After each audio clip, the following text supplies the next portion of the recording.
This is such an easy gospel to hear.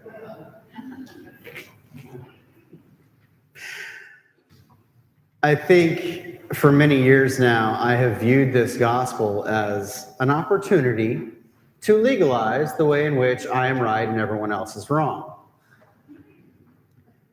See, the Bible tells me right here, I'm supposed to come tell you everything that's wrong with you and everything that you did wrong and how I'm right. And yep, I'm supposed to tell the whole church too. Not how that works. If anything, I think today's gospel shows us how to be kind, courageous, and a blessing to not the people who feel offended, but to the offender. That's hard language, isn't it? That's hard to hear. Wait, I was the one that was wrong. Shouldn't I be the one that receives the most grace? No. Because to love Jesus is to love Jesus, but to follow him is to love Judas.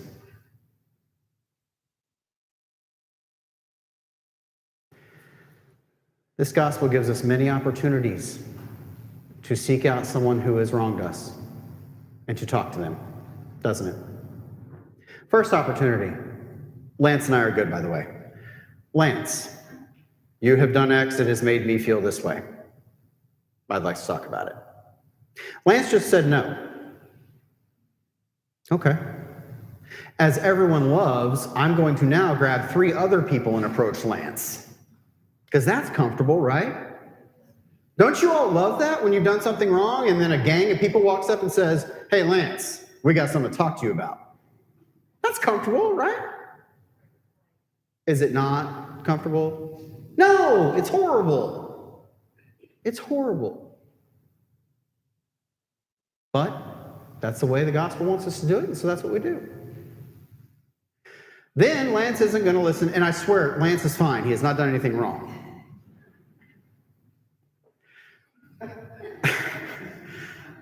Then the whole church, I'm supposed to grab all of you. Are you guys busy at about 11:45 today?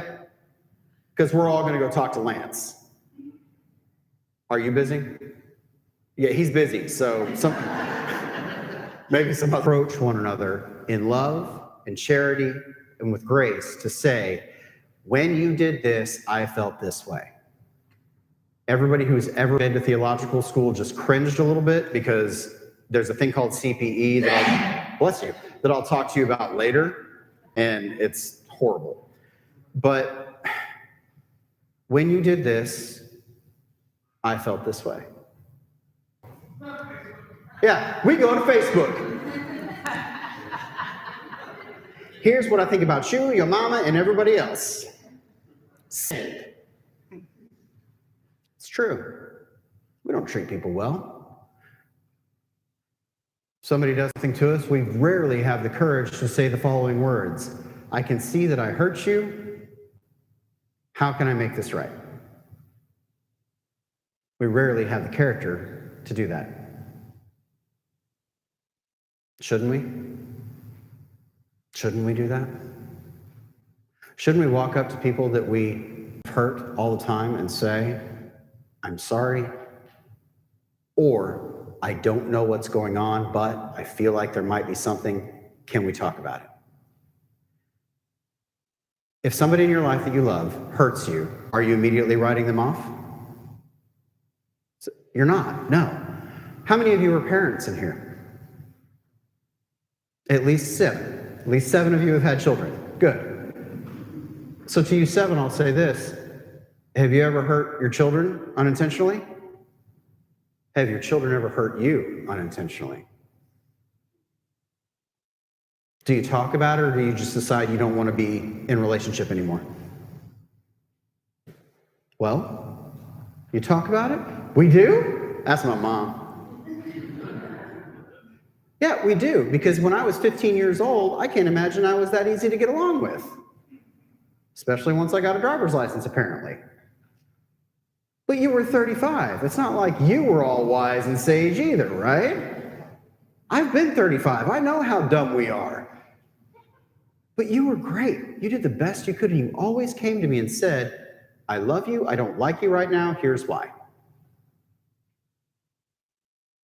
That's a hard thing for a parent to say to a child, isn't it? I love you. I don't like you right now. Here's why. Horrible. I then found out it was because I was a Cowboys fan and whatever. But so we moved from the interpersonal like that, but what about the other side of it? What about the other side? What about the person who has offended us? How good are we at telling them that they've offended us?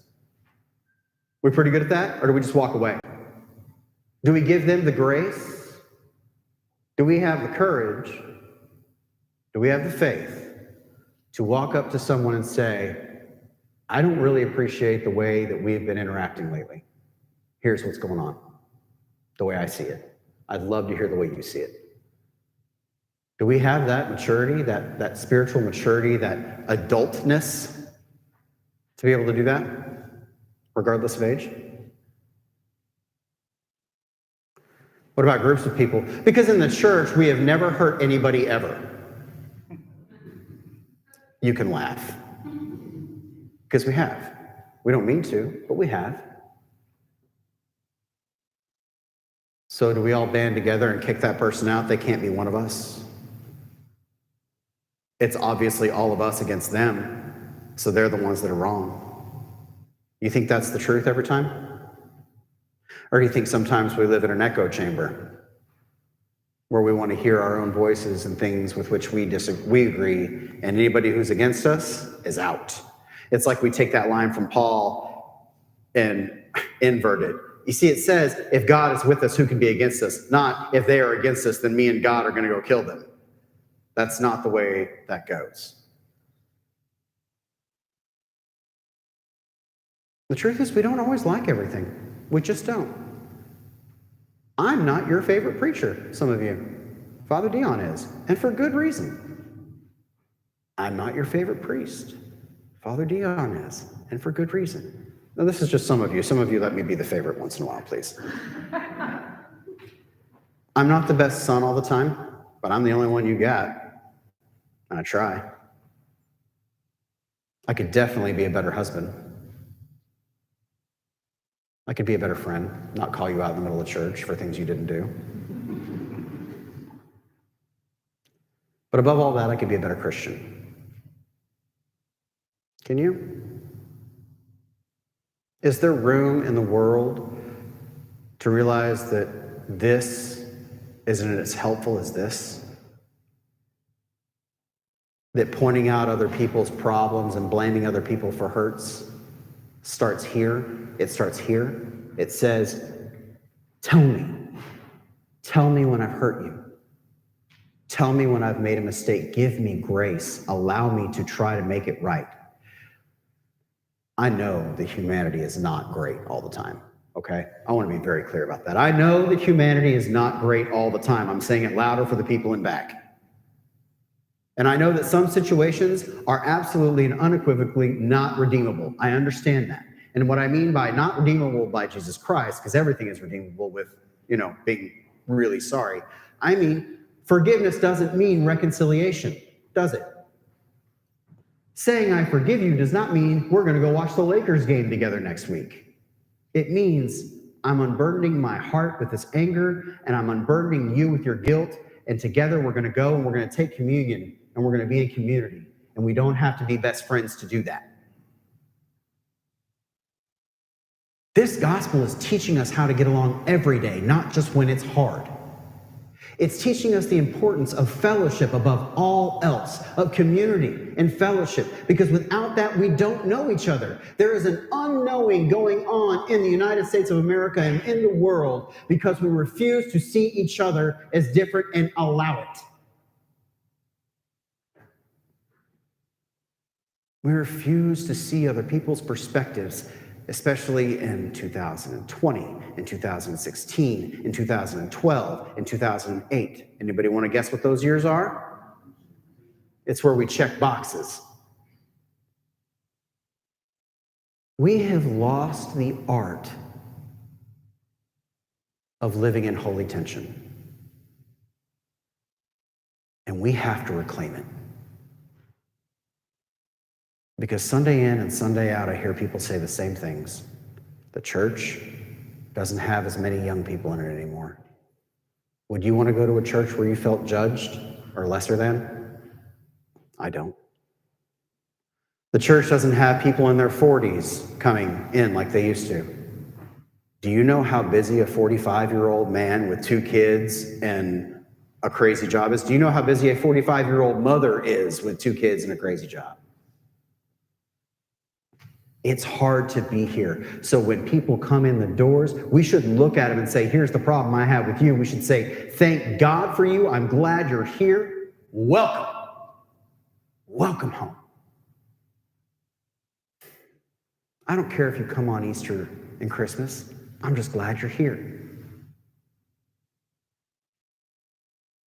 I want you to come on Sundays and Wednesdays and Tuesdays and every other day because we are a community of faithful people. Are we like-minded? In that we believe in Jesus Christ, yes.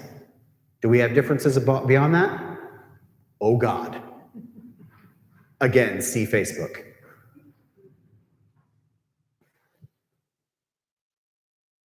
I am not perfect. I'm your priest. And I will be until you tell me I'm not. I will kneel down at bedsides with you. I will exalt my voice and hands with you in times of joy. I will walk with you through the everyday life of the normalcy that we call this crazy world. I will listen to you. I may not agree, but I'll always have an ear.